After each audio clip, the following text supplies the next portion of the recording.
Hi guys, and welcome back to my YouTube channel. This is Sonia Miracle Chand and welcome back to another Sonia Psycho Saturday.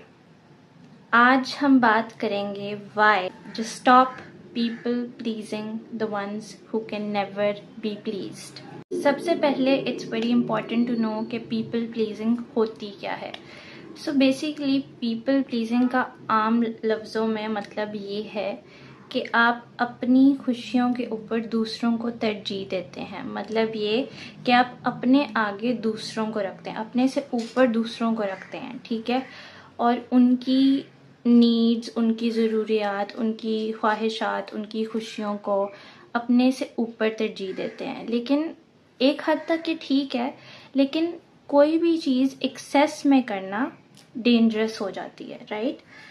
इसी तरह people pleasing भी एक हद तक ठीक है, लेकिन समटाइम्स कुछ लोग ऐसे होते हैं जिनको आप जितना मर्जी खुश करना चाहो वो आपसे कभी खुश ही नहीं हो सकते, and that is not your fault.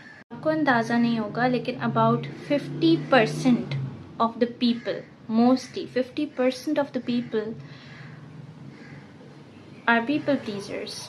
People pleasing की कुछ मेन रीजंस होती हैं, जिसमें सबसे पहली है फियर ऑफ रिजेक्शन.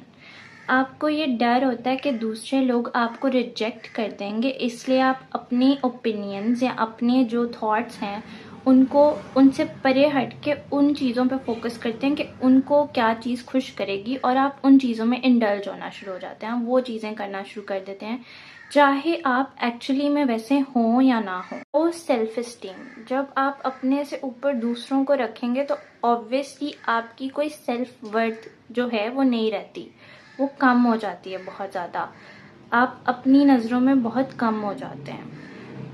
तो ऐसे लोग जो हैं वो अपने से ऊपर दूसरों को रखना पसंद करते हैं कि अगर हम दूसरे को खुश रखेंगे तभी हम भी खुश रह सकते हैं. यहाँ कि ये सर्टन इंसान जो है अगर ये खुश नहीं है तो मैं भी खुश नहीं रह सकता. सबसे बड़ी बात कि हम we crave others approval, we crave that, and that is not right. हम हमेशा इस उसमें होते हैं कि हमें दूसरों का अप्रूवल मिलता रहे, दूसरे में पसंद करते रहें, इस चीज़ से हम इधर उधर ना हो जाएं.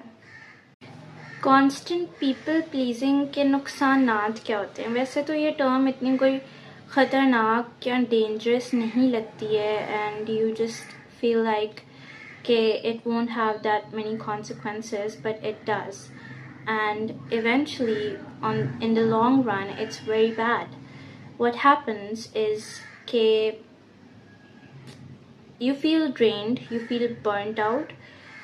आपको ऐसे लगता है जैसे आपकी एनर्जी मुकम्मल तौर पे ना ख़त्म ही हो गई है. होता क्या है कि कुछ सर्टन लोगों को खुश करने के लिए आप इतना ज़्यादा एफर्ट लगाते रहते हैं अपनी तरफ से. बेशक आप वो चीज़ अप्रूव करते हो या ना करते हो, लेकिन दूसरे की खुशी के लिए आप ऐसी चीज़ें करेंगे जो कि आपको नहीं करना पसंद, and eventually that will drain you out completely. ठीक है, क्योंकि आप ऐसी चीज़ में एनर्जी लगा रहे हैं जिसमें आप खुद खुश नहीं हैं. फिर आ जाती है हमारे पास रिसेंटमेंट. रिसेंटमेंट इज़ बेसिकली कि आप दूसरों को जब खुश करते हैं, राइट, तो with the passage of time you will think कि ओ मेरा तो लोग फ़ायदा उठा रहे हैं, people are taking advantage of me. You will start realizing that, but उसका कोई बेनिफिट नहीं होगा, because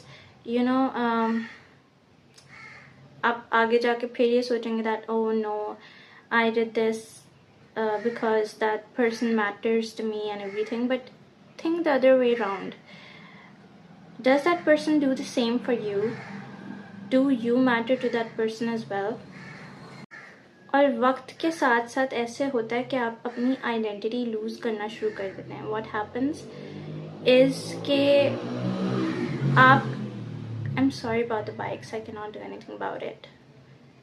With the passage of time क्या होता है कि you start losing your own identity, because आप को फिर बाद में आप ये तक रियलाइज़ नहीं कर पाते कि मुझे क्या पसंद है, मैं क्या करना चाहती हूँ या चाहता हूँ, मेरी क्या ख्वाहिशात हैं, मैं किस चीज़ से खुश होती हूँ. आप ये सब कुछ it just it just vanishes, because आप अगले को खुश कर करके इतना ज़्यादा यूज टू हो जाते हैं कि आपको पता ही नहीं चलता कि आपकी अपनी खुशी किस चीज़ से एसोसिएटेड है। आपको यही लगता है कि शायद इस बंदे से ही मेरी एसोसिएटेड है, या इस सर्टन ह्यूमन बीइंग को खुश करने से ही मेरी सारी खुशियाँ वाबस्ता हैं।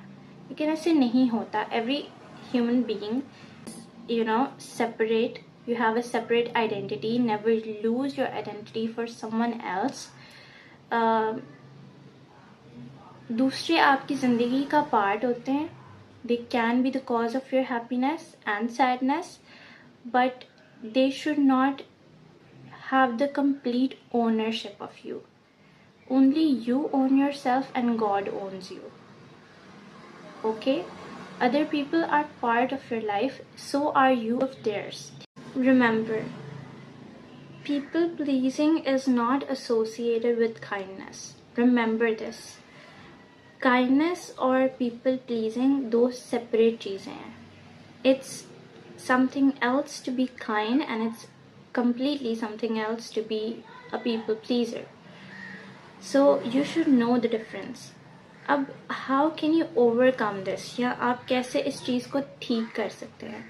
सो बेसिकली इसको ठीक करने के यही कुछ रास्ते हैं. That you need to realise your patterns, you have to view your patterns. ठीक है, you have to prioritise your self.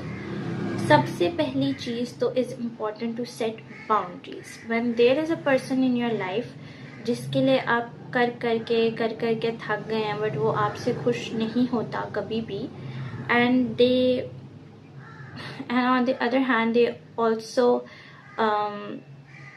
से बैड थिंग्स टू यू, आपको मिसट्रीट करते हैं वो, तो it's not your fault. It's not your fault.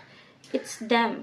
It's their personality and it's their problem. कि वो ये चीज़ रियलाइज़ नहीं कर पा रहे कि आप उनके लिए बहुत कुछ करते हो. समटाइम्स बहुत लोगों के लिए ना छोटी छोटी चीज़ें भी काफ़ी होती हैं, बिकॉज दे सी कि आप वो कर रहे हैं, आप उनके लिए कुछ कर रहे हैं. लेकिन कुछ लोग होते हैं जिनके लिए आप सब कुछ भी करते हैं, वो आपसे कभी खुश नहीं हो सकते, and that is not your fault.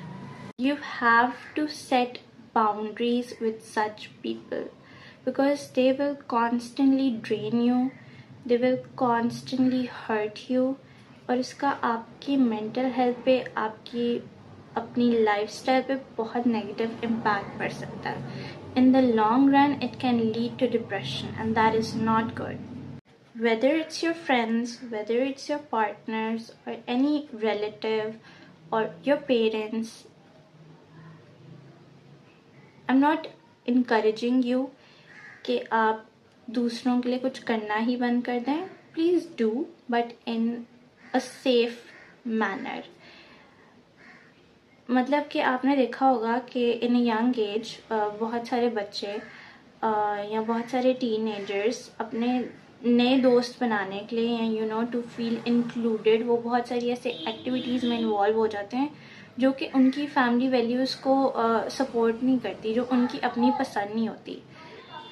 We can take the example of smoking. ठीक है, जो यंग बच्चे होते हैं वो ऐसी फैमिली से बिलोंग करते होते हैं जिनमें they don't smoke, their fathers don't smoke, and they have a healthy lifestyle. उनका अपना ओपिनियन भी ये होता है कि स्मोकिंग इज़ नॉट हेल्दी. लेकिन जब उनकी सराउंडिंग में ऐसे लोग होते हैं, ऐसे दूसरे लड़के होते हैं जो कि उनको कहते हैं कि smoking is fun, smoking is cool, यार हम तो, तू स्मोकिंग नहीं करता, तू मर्द है, इस तरह की बातें करते हैं, तो they end up getting involve in those activities to please them. ठीक है, और इसका ऑब्वियसली उनकी ना हेल्थ पे अच्छा इम्पैक्ट पड़ता है, उनकी एक एडिक्शन बन जाती है, एंड इट्स जस्ट रॉन्ग. ठीक है.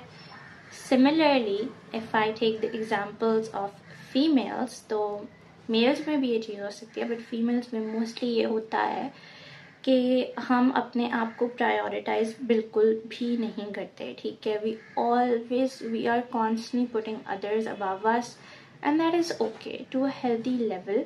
लेकिन if there are certain things जो आपको नहीं पसंद, ठीक है, और अगला बंदा भी आपको वैल्यू नहीं दे रहा, ठीक है, तो यू नीड टू स्टॉप, ठीक है, you need to set the boundaries, you need to tell the other person कि मुझे ये सर्टन चीज़ें नहीं पसंद, मुझे ये नहीं करनी, ठीक है। यू शुड ऑल्सो सी कि मेरे क्या ओपिनियंस हैं, मुझे क्या चीज़ें मैटर करती हैं, मैं किस चीज़ में खुश हूँ, ठीक है। इसका ये मतलब हरगिज़ नहीं है कि मेरे लिए आपकी खुशी मैटर नहीं करती, लेकिन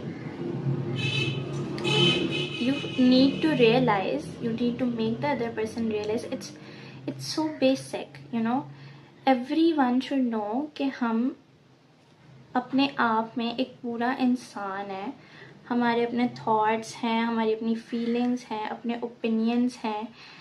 और ये सोच रखना ना बिल्कुल गलत है कि आप ये सोचो कि ये सर्टन बंदा ना कंप्लीटली मेरे लिए अपने आप को चेंज कर दे, मैं जैसे चाहता हूँ या चाहती हूँ ये वैसे ही रहे और इसके अलावा ये कुछ ना करे। No, if you want to be in their life, if you want to have them in your life, to have a certain relationship with them, to have the certain friendship with them, it's very important कि आप ये चीज़ भी realise करें कि भाई उस दूसरे को क्या चीज़ खुश करती है, वो क्या वैल्यूज़ रखता है, उसके लिए क्या चीज़ कंफर्टेबल है, क्या चीज़ नहीं है, क्या जितना वो मेरे लिए इनपुट दे रहा है या दे रही है, क्या मैं उतना इनपुट दे रहा हूँ या दे रही हूँ। And this goes both ways. If you are someone जिसके लिए कोई दूसरा इंसान बहुत करता है और आप नहीं करते, यू शुड सी दैट, ठीक है। आपको वो पैटर्न्स नोटिस करने हैं। You should always believe in improving your self as well, ठीक है। Human beings are constantly improving. तो एक जहनियत पे सेट हो जाना इज़ नॉट ओके कि मैं तो ऐसा ही हूँ या मैं ऐसी ही हूँ तो मैं ऐसी ही रहूँगी। The other person has to change. No, we all need to change. We all go through changes and we all should learn through them. You need to remember कि खुदा ने आपको भी उतने ही प्यार से बनाया है जैसे उसने दूसरों को बनाया है, राइट? तो अपने आप को भी उसी काइंडनेस से ट्रीट करें जिस तरह आप दूसरों को करते हैं। रिमेंबर कि आप भी इंसान हैं। You need to be kind and gentle on yourself as well. जितना आप दूसरों के लिए करते हैं उतना आपने खुद के लिए भी करना है। इसलिए इट्स इम्पॉर्टेंट कि ऐसे लोग जो आपकी एनर्जी को ड्रेन करते हैं, आपसे बहुत ज़्यादा एक्सपेक्टेशंस रखते हैं, आपसे बहुत आपको यूज़ करके आपका एडवांटेज लेके आपको मिसट्रीट करते हैं, you have to set boundaries with them. Honestly, if you can't end things with them and you can't let that toxicity out of your life, set the boundaries. You need to set the boundaries कि अच्छा अब ये certain boundaries हैं जो ये अगला बंदा नहीं क्रॉस कर सकता, ठीक है। This is our limit. अगर कोई ऐसा बंदा है या कोई इंसान है ऐसा आपकी लाइफ में, ठीक है, तो आप उसके साथ एक सर्टन अपने लिए एक सर्टन बाउंड्री सेट करें कि अच्छा मैं सलाम दुआ रख लेता हूँ, मैं हेलो हाई भी करूँगा, मैं सारा कुछ you know I respect them, I will be there for them, but I will not go to the extent जहाँ मेरी अपनी कोई वैल्यू ना रहे, जहाँ मेरी अपनी कोई वर्थ ना रहे और मैं ड्रेन होता जाऊँ या मेरी एनर्जी ड्रेन हो या मैं यूज़ होता रहूँ इस इंसान से। So remember that, you know, आसान नहीं होता बिल्कुल भी ऐसे पैटर्न्स को ब्रेक करना, specially if you are a people pleaser. तो आसान नहीं होता ऐसे पैटर्न्स को ब्रेक करना, ऐसे इश्यूज से बाहर निकलना, अपने आप को वैल्यू देना ईजी नहीं होता। Take small steps and always remember कि अपने कोई ऐसे दोस्त या someone in your family who you trust so much, any of your cousins, और जिन पे आपको बहुत ज़्यादा ट्रस्ट है, उनके साथ when it gets to burdening for you and to draining for you, ठीक है, तो आप उनसे शेयर कर लिया करें जब तक you can not set the boundaries that are healthy for your benefit. That is it for today's video. I hope you liked the video. I hope you take something from this. I hope you learn something from this. And always remember कि kind होना बहुत ज़्यादा ज़रूरी है, लेकिन इतना kind हो जाना कि दूसरे आपका फ़ायदा ही उठाते रहें is not okay. And yes, always remember to be kind and gentle, and always remember to keep learning and keep improving yourself. That is it for today's video. Bye.